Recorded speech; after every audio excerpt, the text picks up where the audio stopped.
नमस्कार, आप देख रहे हैं वॉइस ऑफ कोटपुतली। बहरोड में पीसीसी सचिव संजय यादव ने आज कांग्रेस की संगठन बढ़ाओ लोकतंत्र बचाओ अभियान को लेकर प्रेस कॉन्फ्रेंस की।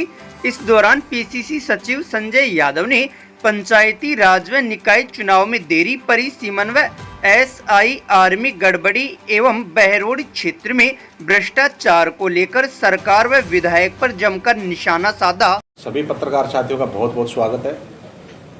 आज जिस तरह से भारतीय जनता पार्टी लोकतंत्र की हत्या करना चाहती है, जिस तरह से संविधान की धज्जियां उड़ाई जा रही हैं, आप देख रहे हैं पंचायतों के चुनाव, नगर निगम के चुनाव, नगर परिषदों के चुनाव, नगर पालिकाओं के चुनाव आगे खिसकाए जा रहे हैं। पहले परिसीमन के नाम पे आगे खिसकाए गए, उससे पहले वन स्टेट वन इलेक्शन के नाम पे आगे खिसकाए गए और फिर SIR के नाम पे आगे खिसकाए गए और आज ये OBC आरक्षण की रिपोर्ट के नाम पे आगे खिसकाना चाहते हैं। भारतीय जनता पार्टी की चुनाव कराने की मंशा नहीं है। भारतीय जनता पार्टी को ये डर सता रहा है कि उनकी बहुत बुरी हार होगी, इस वजह से चुनाव नहीं कराना चाहते।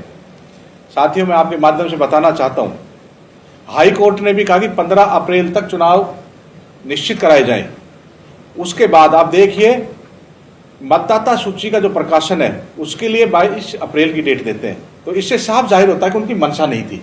जब आप 22 अप्रैल को मतदाता सूची की डेट दे रहे हैं फाइनल लिस्ट जारी करने के लिए, तो कहाँ से आप चुनाव कराएंगे? आप ये OBC के नाम पे आगे लेके जाना चाहते हैं, क्योंकि आपने पिछले दिनों देखा पंचायत राज का जो हमारा बजट आता था गांव की पंचायत में, वो सारा बजट सेंटर से नहीं आ पाया, वो किस्तें नहीं आ पा रही, सारा विकास ठप हो गया है और ये केवल लोकतंत्र की बिल्कुल धज्जियां उड़ा दी इन लोगों ने। इसको लेकर के आपने देखा कि जब पिछले दिनों परिसीमन हुआ, इनको लगा परिसीमन के माध्यम से हम चुनाव जीत लेंगे, तो आपने देखा मन इनके जो चहते व्यक्ति जो चुनाव लड़ना चाहते हैं उनके अकॉर्डिंग सारा परिसीमन किया। आपने देखा किस प्रकार से गली गली को तोड़ कर परिसीमन किया। हम लोगों ने, कांग्रेस पार्टी ने आपत्तियां भी दर्ज कराई थी, उसके बावजूद उन पर कोई कार्रवाई नहीं। फिर इनको लगा कि यार SIR के माध्यम जो कांग्रेस पार्टी के वोट हैं उनको काट दिए जाएंगे, दूसरे फर्जी वोट जोड़ दिए जाएंगे, वो करने की कोशिश की। पर हमारे BLA की सजगता के कारण SIR भी नहीं हो पाई इनमें, उसमें भी कोई गड़बड़ियां नहीं हो पाई। BLO भी हमारे अच्छे तरीके से काम कर रहे थे, वो भी नहीं हो पाया। अब जब सब कुछ हो गया, जब 2026 की फरवरी की लिस्ट आ गई, तो चुनाव उसी से कराने चाहिए। क्यों जनवरी 2025 से चुनाव कराना चाहते हैं? फिर SIR का फायदा क्या हुआ? आज जो पुराने वोटर लिस्ट दिए उसमें जो मृत व्यक्ति है उनके नाम भी जुड़ गए। और इसके साथ साथ एक उन्होंने बहुत बड़ा काम किया, इसमें जो इन्होंने नक्शा जारी किया था, नक्शे के बाहर के नाम जोड़ दिए। उसमें कई वार्डों में 200 नाम जोड़ दिए इन्होंने अपने लोगों को फायदा पहुंचाने के लिए। वार्डों का जो परिसीमन किया है वोटों का, आपने देखा कि हमारे यहाँ जो 55 वार्ड बने थे उनमें लगभग 1100 वोट एक वार्ड में होने चाहिए थे। किसी वार्ड में 400 वोट कर दिए, किसी में 600 कर दिए, जो इनके चहते कहीं इन्होंने 800 कर दिए और कहीं आप देख रहे 2000 कर दिए, 2400 का भी वार्ड बना दिया इन लोगों ने। ऐसा क्यों किया? एक ही गांव के अंदर 2 वार्ड है, एक वार्ड तो बिल्कुल छोटा कर दिया, दूसरे वार्ड को बहुत बड़ा कर दिया। केवल ये गड़बड़ियां करके चुनाव जीतना चाहते हैं। इनको लग गया तुम्हारी सरकार पूरी फेलियर है, जनता तुम्हारे खिलाफ होगी, इस प्रकार का ये लोग काम करना चाहते हैं। परिसीमन में कहीं ना कहीं गड़बड़ी हुई है। परिसीमन में गड़बड़ियां हुई थी ना, मैंने कहा कि आपने विपक्ष की भूमिका रहते हुए क्या प्रयास किया? हमने जब परिसीमन किया था, हम SDM से मिले, बाकायदा नक्शा बना करके एक एक वार्ड का जहां हमें त्रुटियां लगी, बाकायदा नक्शा बना करके हम उनको देख आए।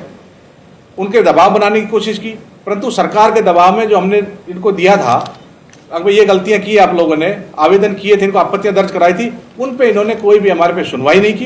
केवल जो स्थानीय विधायक था उनके दबाव में, इनके चेतों के दबाव में परिसीमन को उनके अकॉर्डिंग ही किया। अब उसके बाद अभी परिसीमन भी हो गया, तो अब जो इनका नक्शा बना था उसके बाहर के वोट जोड़ दिए, वार्डों को छोटा बड़ा कर दिया। अब बताओ, एक वार्ड 400 वोटों का है और एक वार्ड लगभग 2500 वोटों का, कितना डिफरेंस हो गया? केवल ये चुनाव जीतना चाहते हैं, दबाव की राजनीति करना चाहते हैं, पर जनता इनको आने वाले समय में सबक सिखाएगी। एक सबसे बड़ी त्रुटि और है, अब जो वार्ड में किसी वार्ड में गलती से नाम जुड़ गया, वो अपना नाम ट्रांसफर कराना चाहता है। अब वो अपनी रजिस्ट्री दे रहा है, अपना वहां का बिल दे रहा है, पट्टा दे रहा है, उसके बावजूद आपको प्रूफ मिल गया, तो उसके बावजूद आपको 50 रुपये स्टाम्प की क्या जरूरत है? अब उससे कहते हैं 50 रुपये का स्टाम्प लेके आओ, और आप तहसील में जाके देखेंगे तो स्टाम्प नहीं मिलता है। भाई आप स्टाम्प भी लेना चाहते हैं तो कम से कम स्टाम्प तो अवेलेबल कराओ।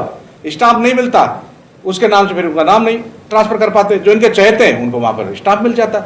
इस प्रकार की गड़बड़ियां कर रहे हैं, ये लोकतंत्र को खत्म करना चाहते हैं। इसलिए हम प्रदेश कांग्रेस कमेटी के आह्वान के ऊपर हमारी पूरी बहरोड विधानसभा के अंदर संगठन बढ़ाओ लोकतंत्र बचाओ कार्यक्रम चलाएंगे।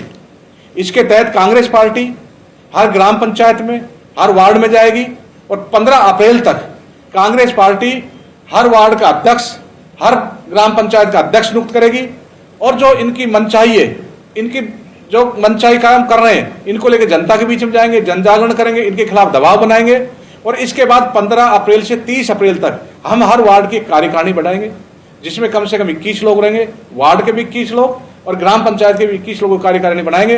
जो ये लोकतंत्र को खत्म करना चाहते हैं, कांग्रेस पार्टी कभी भी लोकतंत्र को खत्म नहीं होने देगी और जब तक ये चुनाव नहीं कराएंगे हम चैन से नहीं बैठेंगे, इन खिलाफ लड़ाई लड़ेंगे और संगठन बढ़ाओ लोकतंत्र बचाओ कार्यक्रम को हम गांव गांव तक लेके जाएंगे। इसके साथ साथियों मैं आपको एक बात और कहना चाहता हूं। अभी आप लोगों ने पिछले दिनों देखा कि हमारे क्षेत्र में भारी ओलावृष्टि हुई है, बारिश हुई। हमारा पूरा क्षेत्र किसानी पे आधारित है, किसानों की आर्थिक स्थिति पहले से ही कमजोर है, उसके बावजूद खड़ी फसल थी, कई फसलें कट गई थी, भारी ओलावृष्टि हुई। तो हम सरकार से मांग करते हैं अगर उनको उचित मुआवजा मिले, जल्दी से जल्दी इनकी गिरदावरी करा के, सर्वे करा करके सरकार उनको मुआवजा दे और समयबद्ध तरीके पे समय पे इनको मुआवजा दे। ऐसे नहीं कि भाई आप उसको लटका रहे हैं, कोई सर्वे करने के नहीं आ रहा। इसलिए हम सरकार से मांग करते हैं कि ओलावृष्टि में जितना भी नुकसान हुआ उन किसान भाइयों को मुआवजा दे, हम ये सरकार से मांग करते हैं। इसके साथ साथ आप लोग देख रहे हैं किस प्रकार से हमारे बहरोड के माहौल खराब हो रहा है, चारों तरफ भ्रष्टाचार फैला हुआ है, कई कई महीनों तक जनप्रतिनिधि क्षेत्र में नहीं आते। आज हालात या तहसील में चले जाओ, किसी और ऑफिस में चले जाओ, बिना पैसे को काम नहीं होता है। कहीं भी तहसील में, चाहे बहरोड में चले जाओ, चाहे मानड़ में चले जाओ, चाहे गंडाला में चले जाओ, चाहे नीमराणा में किसी भी अब अधिकारी के ऑफिस में चले जाओ, बिना पैसे कोई काम नहीं होता है। आप देख रहे किस प्रकार से हमारे तहसीलों के अंदर भ्रष्टाचार फैल रहा है। आपके माध्यम से अखबार ने भी उठाया था, 16 बीघा मंदिर की जमीन को किस प्रकार ये प्रॉपर्टी डीलरों को बेचने का काम कर रहे हैं। किस प्रकार से आप देख रहे कई मंदिरों की, कई शमशान की भूमि को किस प्रकार प्रॉपर्टी डीलरों के हाथ बेचने का काम कर रहे हैं। और आप देख रहे हैं कि आए दिन प्रॉपर्टी डीलरों को फायदा पहुंचाने के लिए रातों रात सड़क निकाल दी जाती है, रातों रात रास्ते काट दिए जाते हैं। और आज कोई बेचारा किसान, गरीब आदमी अपना खुद की वशे चढ़ाने के लिए जाए, उससे भी बिना पैसे काम नहीं किया जाता। और हालात ये चर्चा ये क्षेत्र में अब बिल्कुल अधिकारी बेलगाम हो रहे हैं। और बेलगाम क्यों है? जब जनप्रतिनिधि अधिकारियों से पैसा लेगा तो उनके ऊपर लगाम कैसे लगेगी। आज सरेआम दबी जुबान सारे अधिकारी कहते हैं अभी हम क्या करें, हमसे विधायक पैसे लेते, हमें वामंथली देनी पड़ती है। तो मैं अधिकारी को कहना चाहता हूं, आप ये भ्रष्टाचार मत कीजिए, ईमानदारी से काम कीजिए। आप किसी जनप्रतिनिधि के सेवक नहीं है, आप संविधान के सेवक हैं।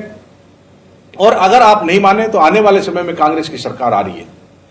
जब 2-2.5 साल बाद कांग्रेस सरकार आएगी, जो आपके काले चिट्ठी को खोले जाएंगे, आपके खिलाफ कार्रवाई की जाएगी। तो इसलिए मैं इन सब अधिकारियों से कहना चाहता हूं, अगर आप इस प्रकार का रवैया बिल्कुल मत करिए। और अगर इन्होंने ऐसा किया तो हम इनके खिलाफ धरने पे बैठेंगे, इनके खिलाफ आंदोलन करेंगे। हम आम जनता के साथ खिलवाड़ नहीं होने देना चाहेंगे। एक और बेहद गंभीर मुद्दा है, आप देख रहे कि हमारा बहरोड की चिंता कितनी, हालात कितनी चिंताजनक हो गई। हमारे बहरोड का पूरा माहौल खराब कर रखा है। आप रोजाना देखते जो हमारा बहरोड था, पहले आपस में भाईचारा, सम्मान और प्रेम के साथ हम लोग रहते थे, ये हमारी एक पहचान थी। आज किस प्रकार से नेताओं के आपसी खींचतान के बयान, एक दूसरे के गाली गलौज आ रहे हैं, इससे हमारे बहरोड का माहौल खराब हो रहा है। ये बहुत चिंताजनक विषय स्थिति है। रोज आप सोशल मीडिया पे देख रहे हैं, अब ये विधायक और पूर्व विधायक की जो खींचतान है वो नीचे कार्यकर्ताओं तक चली गई। रोज आप सोशल मीडिया पे देखते हैं किस प्रकार के वीडियो आ रहे हैं, गाली गलौज के वीडियो आ रहे हैं, एक दूसरे को नीचा दिखाने के वीडियो आ रहे हैं। इससे हमारे बहरोड की चिंता, हमारे बहरोड की जो पहचान थी वो खत्म होती जा रही है। मैं सभी साथियों से अपील करना चाहता हूँ, हाथ जोड़ के निवेदन करना चाहता हूँ, क्षेत्रवासियों से और सभी साथियों से कहना चाहता हूँ, युवाओं से कहना चाहता हूँ, आप हमारे बहरोड की इस पहचान को खत्म मत करिए।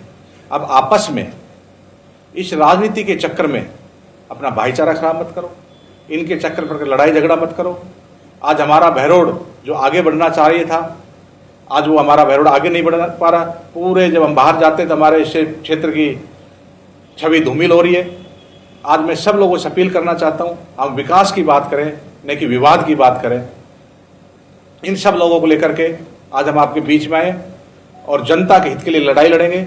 जब तक लोकतंत्र को ये बचाए रखेंगे, लोकतंत्र के खिलाफ ऐसी ताकतें उनके खिलाफ लड़ाई रखेंगे और भ्रष्टाचार के जो अधिकारी हैं उनके खिलाफ लड़ाई जारी रखेंगे। कांग्रेस पार्टी आम जनता के मुद्दे उठाएगी। कल आपको एक नई जिम्मेदारी मिली है, सब कैसे निभाएंगे? कांग्रेस पार्टी में पहले भी प्रदेश में सचिव था और कांग्रेस पार्टी ने समय समय मुझे अलग अलग क्षेत्र की जिम्मेदारी दी। पहले मैं नीम का थाना और श्री माधोपुर का प्रभारी था, उसके बाद मैं किशनपुर का प्रभारी था। अब एक बड़ी जिम्मेदारी कल मुझे 2 दिन पहले हमारे प्रदेश अध्यक्ष ने दी है। मैं शीर्ष नेतृत्व का बहुत आभार व्यक्त करता हूँ। मुझे जयपुर ग्रामीण का, पूर्व और पश्चिम 2 जिलों का सह प्रभारी नियुक्त किया है और हम वहाँ भी कांग्रेस पार्टी को मजबूत करने का काम करेंगे। अगर अभी तक आपने चैनल को सब्सक्राइब नहीं किया है तो चैनल को लाइक, शेयर व सब्सक्राइब अवश्य करें। जिले की तमाम छोटी बड़ी खबरों को जानने के लिए बने रहे वॉइस ऑफ कोटपुतली के साथ। बालाजी फिनसर्व, जहां मिलती है आपको वाहन बीमा, स्वास्थ्य बीमा, म्यूचुअल फंड, जीवन बीमा, फाइनेंस, साधारण बीमे की सभी सुविधाएं। कार्यालय बानसूर महाविद्यालय के पास, बाईपास रोड, बानसूर। मुख्य कार्यालय लालकोठी, कोटपुतली। अधिक जानकारी के लिए संपर्क करें 8302367656।